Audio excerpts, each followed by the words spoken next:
সম্প্রতি সামাজিক যোগাযোগ মাধ্যমে বিভিন্ন ফ্যাক্ট পেজে একটা ভিডিও ক্লিপের ক্যাপশনে দিনাজপুর জেলা জামাতের আমিরের ছেলেকে সারাতে পুলিশের উপর হামলা, 10 পুলিশ আহত। আসসালামু আলাইকুম। প্রথম আলোর বিরুদ্ধে আইনি পদক্ষেপ নেওয়ার হুঁশিয়ারি দিয়েছে বাংলাদেশ ইসলামী ছাত্র শিবির। সুপ্রিয় দর্শক, গতকালকে আল জাজিরার অনুসন্ধানী সাংবাদিক জুলকারনাইন সায়ের খান তিনি তার ফেসবুক পেজে তিনি প্রথম আলোর একটি নিউজ তিনি শেয়ার দিয়েছেন। সেখানে দেখা গিয়েছে ইসলামী ছাত্র শিবিরের নেতাকর্মীরা এবং জামাত ইসলামের 3 জন নেতা ইসলামী ব্যাংকে গিয়েছে এবং সেখানে গিয়ে চাঁদাবাজি করেছে। চাঁদা না দেওয়ায় এক ব্যাংক কর্মকর্তাকে মারধর করেছে, এরকম একটি নিউজ করেছে প্রথম আলো। দেখার পরে আমি সেখানে কমেন্ট করেছি, অর্থাৎ জুলকারনাইন সায়ের খানের সেই ফেসবুক পোস্টে আমি কমেন্ট করেছিলাম, প্রথম আলোর কোন নিউজ গ্রহণযোগ্য নয়। তারপরেও যদি বিষয়টি সত্যি হয়ে থাকে, ইসলামী ছাত্র শিবির বা জামাত ইসলাম তারা চাঁদাবাজি করেছে, তাহলে অবশ্যই যারা করেছে তাদের শাস্তি দাবি করেছিলাম সেই পোস্টের কমেন্টে আমি। কারণ যদি কেউ অন্যায় করে থাকে, যে অন্যায় করবে, আমি যদি অন্যায় করে থাকি, অবশ্যই প্রথমে আমার কাজ হবে সেটিকে স্বীকার করা। যদি স্বীকার করতে না পারি তাহলে আমি ইবলিস থেকেও খারাপ। কারণ ইবলিস অন্যায় করার পরে সেটি স্বীকার করেননি, যার কারণে আল্লাহ তাআলা তাকে শয়তান বানিয়েছিল।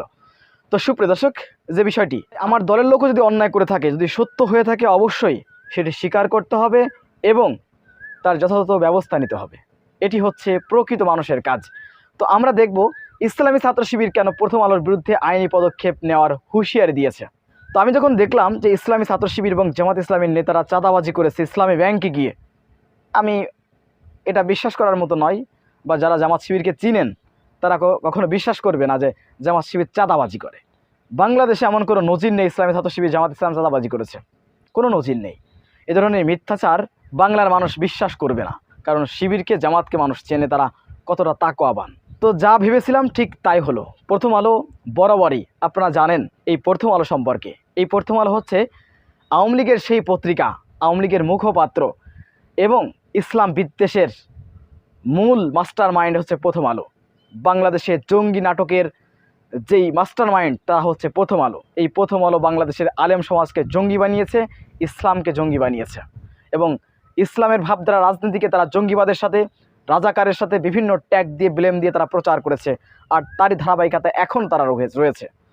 ইসলামী ছাত্র শিবির স্পষ্ট করে বলেছে, ইসলামী ছাত্র শিবিরের কেন্দ্রীয় সভাপতি এবং সেক্রেটারি জেনারেল তারা বিবৃতির মাধ্যমে বলেছে যে ব্যাংকের কর্মকর্তাকে মারধর, চাঁদা না দেওয়ার কারণে এই যে নিউজটি করেছে এটি একদম উদ্দেশ্য প্রণীতভাবে এবং এর কোনো ভিত্তি নেই। ইসলামী ছাত্র শিবির বা জামাত ইসলামের কোনো নেতাকর্মীর সাথে এটার সম্পর্ক নেই। তারপরেও ইসলামী ছাত্র শিবির এবং জামাত ইসলামকে জড়িয়ে যে মিথ্যা নিউজ প্রচার করেছেন প্রথম আলো তা অতি দ্রুত ডিলিট করতে হবে এবং জাতির কাছে ক্ষমা চাইতে হবে যে তারা যে মিথ্যা নিউজ করেছে। সুপ্রিয় দর্শক, এছাড়া ইসলামী ছাত্র শিবির জানিয়েছে তারা যদি এর জন্য ক্ষমা না চায়, যদি তারা এই নিউজের জন্য অনুতপ্ত না হয়, তাহলে তাদের বিরুদ্ধে মামলা করবে বাংলাদেশ ইসলামী ছাত্র শিবির। সুপ্রিয় দর্শক, প্রথম আলোর বিরুদ্ধে আপনারা দেখেছেন বাংলাদেশের সবথেকে জনপ্রিয় সাংবাদিক ইলিয়াস হোসেন এবং পিনাকি ভট্টাচার্য, যিনি সোশ্যাল মিডিয়াতে তুমুলভাবে জনপ্রিয় এবং তার কথাকে দেশের মানুষ গ্রহণ করে, সেই পিনাকি ভট্টাচার্য তিনিও কিন্তু এই প্রথম আলোর বিরুদ্ধে সবসময় বলে থাকেন যে এই প্রথম আলো কীভাবে বাংলাদেশকে ধ্বংসের জন্য এবং ভারতীয় দালাল হিসেবে কাজ করছে এবং আওয়ামী দালাল হিসেবে তারা কাজ করে যাচ্ছে। এই প্রথম আলো সারা জীবন ইসলামের বিরুদ্ধে এবং ইসলামকে তারা মৌলবাদ, সন্ত্রাস, টেরোরিস্ট এবং জঙ্গি হিসেবে উপস্থাপনা করেছে। আপনারা দেখতে পেয়েছেন দেশের আলেম সমাজও তার সাক্ষী দিয়েছে। অতএব প্রথম আলো যে ধরনের কার্যক্রম করছে তার তীব্র নিন্দা প্রতিবাদ জানাচ্ছি এবং অতি দ্রুত এই প্রথম আলোর কার্যক্রম, এ ধরনের কার্যক্রম বন্ধ করতে হবে, নচেত বাংলার জমিন থেকে প্রথম আলোকে উচ্ছেদ করা হবে। আপনাদের মাঝে আরেকটি নিউজ নিয়ে এসেছি, সেটি হচ্ছে বাংলাদেশ জামাত ইসলামী। বাংলাদেশ জামাত ইসলামী সম্পর্কে আরেকটি নিউজ দেওয়া হয়েছে যে জামাত নেতার ছেলেকে পুলিশ গ্রেপ্তার করেছে, আর সেখানে পুলিশের কাছ থেকে জামাত নেতার সন্তানকে ছিনিয়ে আনা হয়েছে, পুলিশের উপরে আক্রমণ করা হয়েছে, মারধর করা হয়েছে ধরনের একটি তথ্য সামাজিক যোগাযোগ মাধ্যমে ভাইরাল করা হয়েছে। সুপ্রিয় দর্শক, এটি একদম ভিত্তিহীন এবং জামাত নেতা স্পষ্ট করে সে বিষয়গুলো বলেছেন যে এমন ঘটনা আমার ইউনিয়ন তো দূরের কথা, আমার এলাকা তো দূরের কথা, আমার জেলাতেও ঘটেনি। চলুন আমরা জামাত নেতার মুখ থেকে সেই বিষয়টি শুনে আসি। আসসালামু আলাইকুম রহমতুল্লাহ। সম্মানিত দেশবাসী, আমি মুহাদ্দিস ডক্টর ইনামুল হক, জেলা সেক্রেটারি বাংলাদেশ জামাত ইসলামী দিনাজপুর জেলা শাখা। সম্প্রতি সামাজিক যোগাযোগের মাধ্যমে বিভিন্ন ফ্যাক্ট পেজে একটা ভিডিও ক্লিপের ক্যাপশনে দিনাজপুর জেলা জামাতের আমিরের ছেলেকে সারাতে পুলিশের উপর হামলা, 10 পুলিশ আহত মর্মে যে প্রচার করা হচ্ছে তা সম্পূর্ণ মিথ্যা, বানোয়াট ও ভিত্তিহীন। সামাজিক যোগাযোগের মাধ্যমে প্রচারিত উক্ত ভিডিওর সাথে দিনাজপুর জেলা জামাত ইসলামীর সম্মানিত আমির অধ্যক্ষ আনিসুর রহমান ও তার ছেলের সাথে কোনো সম্পৃক্ততা নেই। উল্লেখ্য যে ভিডিও ক্লিপে প্রচারিত পুলিশের সাথে ধাওয়া পাল্টা ধাওয়ার ঘটনা জেলা আমিরের নিজ উপজেলা বোচাগড় সহ দিনাজপুরের 13 উপজেলার কোথাও ঘটেনি।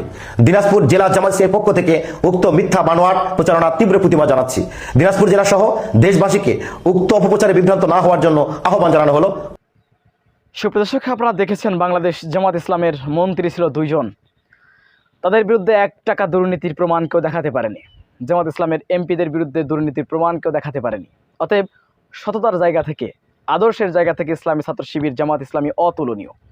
ইসলামী ছাত্র শিবির চাঁদাবাজি করেছে, মানুষের টাকা মেরে দিয়েছে, এমন কোনো নজির কেউ দেখাতে পারবে না। অতএব জামাত শিবিরকে নিয়ে এই ধরনের কথা বলতে গেলে হিসাব কিতাব করে বলতে হবে। এবং জামাতের নেতারা পুলিশের উপর হামলা করেছে, তারা জামাত ইসলাম এবং শিবিরের নেতারা অন্যায় করার পর তাদের নেতাদেরকে পুলিশ গ্রেপ্তার করলে তাদেরকে পুলিশের কাছ থেকে ছিনিয়ে আনবে, এ ধরনের মন মানসিকতা বা এ ধরনের অপরাজনীতি জামাত ইসলাম করে না। অতএব জামাত ইসলাম সম্পর্কে, ইসলামী ছাত্র শিবির সম্পর্কে যখন আপনি এ ধরনের কথা বলবেন, এদেশের মানুষ এটা গ্রহণ করবে না, মানুষ হাসবে।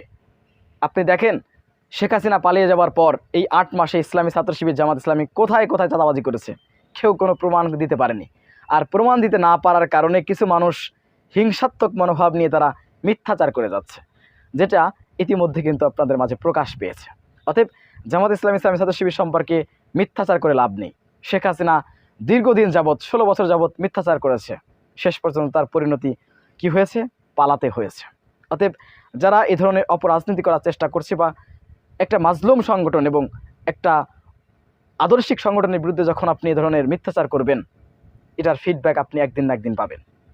সুপ্রিয় দর্শক, বিষয়টি আপনারা কীভাবে দেখছেন অবশ্যই আপনাদের মূল্যবান মন্তব্য কমেন্ট বক্সে জানাবেন। সবসময় সত্য নির্ভরশীল তথ্য পেতে স্বাধীন Bangla TV YouTube channel subscribe করে আমাদের সাথে থাকুন। আসসালামু আলাইকুম রহমতুল্লাহি ওয়া বারাকাতুহু।